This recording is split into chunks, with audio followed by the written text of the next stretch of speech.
be showing you how to replace the rear upper control arms on your 11th generation 2002 through 2005 Ford Thunderbird. And if you look here, actually, on these ones, the ball joints are definitely wore out. They're definitely bad. Max driving around with the top down, and then here's a lot of creaking and squeaking from the back, and that's definitely what is causing this. So I'm going to go and get those replaced out. What I went ahead and did is I went ahead and I jacked the car up. I put wheel shocks in front of the front wheels, and then you're going to put it up on the jack stands. Put the jack stands on the pinch weld here. And I'm going to go ahead and get this swapped out. Actually, if you come around here and look on the other side, I can show you the new one here. I actually already did the passenger side here. It's the same procedure for both the driver's side and the passenger side. If you look here, it's got a new boot here. The boot isn't torn, it's all greased up, everything like that, and all the bushings are intact in here. You want to look in here and check out all the bushings and everything. So everything's intact there. So this is the new one here. So now I'm going to go ahead and go around to the other side. I'm going to go and get that one swapped out. Again, it's the same procedure for replacing them on either side. So I'm just going to be showing you here how to do the one side. I went ahead and did the other side first. And really the main part about this is just learning how to use your tools smartly and how to get into all the spaces. And if you know how to put the tools in the right spots, it makes it a lot easier. So what I'm going to go ahead and do is the very first thing I want to do is you have your wheel speed sensor here. And this is for your ABS. And there is an 8mm bolt on here. So I'm going to want to go ahead and take that out.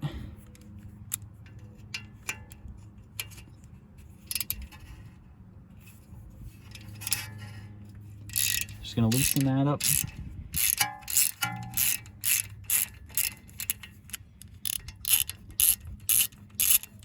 And there's just one bolt here. This one bolt will just come out. Then you're just going to set the wheel speed sensor off to the side, and this will just slide right out of here. Just a little spot it slides into. We'll set that off to the side, and then the other thing I want to take out is you want to take a flathead screwdriver, and you'll want to pry in here, and you're going to want to lift this off of the upper control arm, and then you can set this whole thing aside and make sure to set the bolt somewhere where you don't lose it. So I'm going to get that out of the way, show you what the next step is here.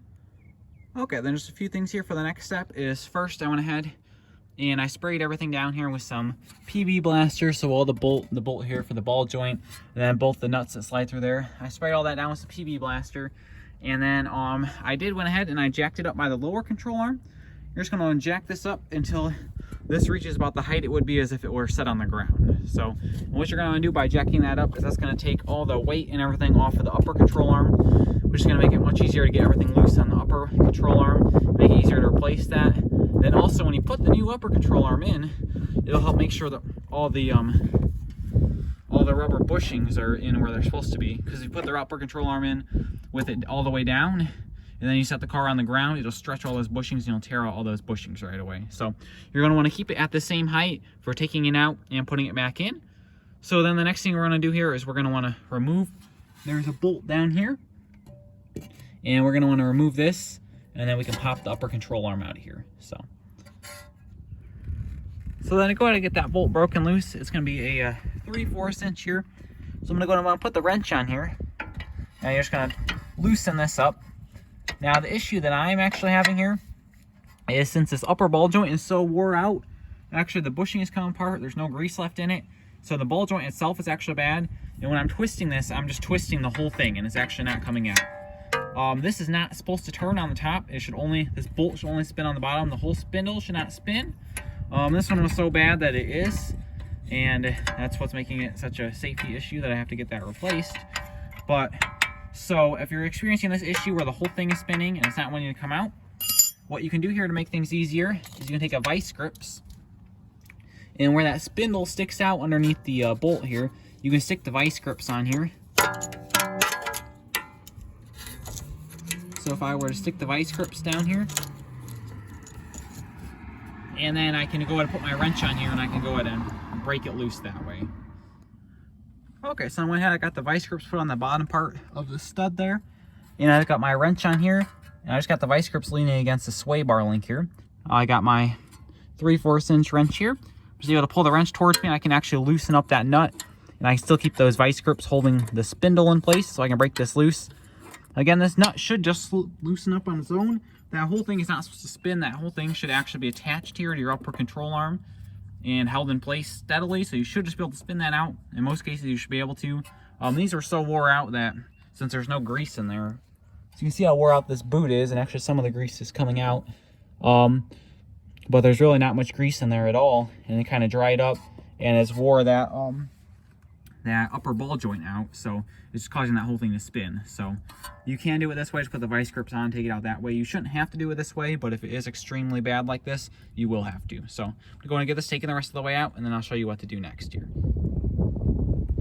Okay, then once you get the nut taken off the spindle here, you get this popped out of here. The next step is going to be to remove the 2 bolts that go through the end of the upper control arm here. And to do this, the way I found easiest to do by doing the other side first is to do this. What I did is for this back one here, which seems to be the hardest one to get to, I took a 3/4 inch wrench and I put it on the very back of the bolt here where there's plenty of room. And then what I did is I took a 3/4 inch shallow socket and I put the shallow socket here on the front of the bolt. Then I put a swivel on the shallow socket behind the sway bar, came around the sway bar here with the swivel, put it on a 1/2 inch drive extension between the brake line and the control arm here, and then I can run it out to here and I can put it on an impact. An impact or a ratchet or a breaker bar or whatever you want to use, whatever makes this easiest on you. If you are using an impact, just the one thing to make sure of is make sure you have the black 1/2 inch drive extensions, the black impact sockets, and the black swivel. If you have the chrome ones, it could shatter when using the impact, so make sure you're using the right tools when you're doing that. And then once you do that, it'll make breaking this one loose a lot easier. And then, which I actually already got this one broken loose, I just want to show you how to do it here. That makes it a lot easier because there's actually no space. I was using a 1/2 inch drive ratchet, and there's no space to put the ratchet in here. Possibly if you were to use a 3/8 inch drive, you could put one in here. It'd be a lot harder to get any leverage on it. So that's how I went about doing it. I got this one broken loose. So now I'm going to come down here, I'm going to break the other one loose. Yeah, then I go ahead and break this other one loose here. What I did here is actually use a shallow socket here, and I was able to use it on my impact, and actually it fits in here just right, and I can just break it loose that way. And you will notice if that other end does start spinning, there's plenty of space to be able to fit a wrench on there, and you can break that out that way. So that's how I went ahead and get that out. Now I'll go ahead and get this pulled out, and I'll go ahead and show you what it looks like here compared to the new part. So now I've got both of the old control arms here. And as you can see, both of them, these bushings are just shot on here. And this is really bad, all this clay in here. You're not supposed to have that. Also, if you look here, specifically on this one, these bushings are really wore out here. And this here would definitely give you a shaking at like highway speeds and stuff. You can see just how corroded this is in here and everything. So they definitely did need replaced. I was getting quite a bit of shaking. If you are getting shaking in the rear end, this is definitely something to check out. And you can see just that this bushing is completely gone here. This one on this side doesn't look bad. Yeah, this one's a little wore out here, not terrible. Just that one side, for whatever reason, seems horrible. And then the ball joint on this one is also wore out. And if we compare it to our new one here, just out of the package, you can see this is much more stiff in here. It's really hard to actually even move this, which is good. That's the way it should be. And we've got nice new bushings here. They're even in a nice blue color here. So we go ahead and get this installed, tighten everything back up, get it all put back together. And then one final thing I want to mention before we go and get these installed is on your replacement parts, it should say left for right, or left for left and right for right. As you can see, it's got the little L right here. You want to make sure you're installing the right ones on the right sides and the left ones on the left side. So then to really just go ahead and get this installed, the way I found it easiest to do is, well, let's take this nut off the end here.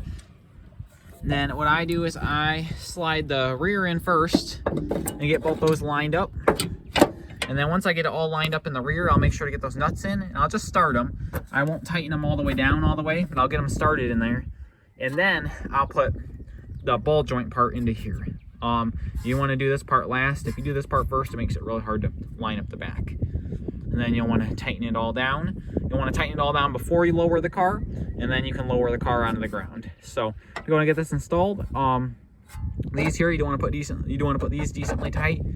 This one here, you do want to tighten up, but you don't want to over tighten it because you don't want to break that ball joint in here. So just want to make a note on that. So I'm going to go ahead and get this installed, and then I'll put the wheel speed sensor back on, and I'll let the car down. Okay, so I went ahead and I have the new control arm installed here.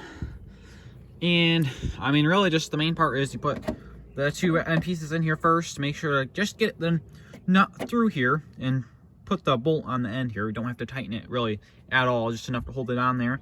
And then go ahead and line it up here. You don't want to tighten anything too hard right away, otherwise it makes lining it up really hard. It does help. You can raise or lower the jack slightly too, and that might help you out a little bit here. So the new control arm is installed. The last thing I just have to do is just have to hook the wheel speed sensor back up, and then that will be that. So hopefully this video is helpful, and thanks for watching.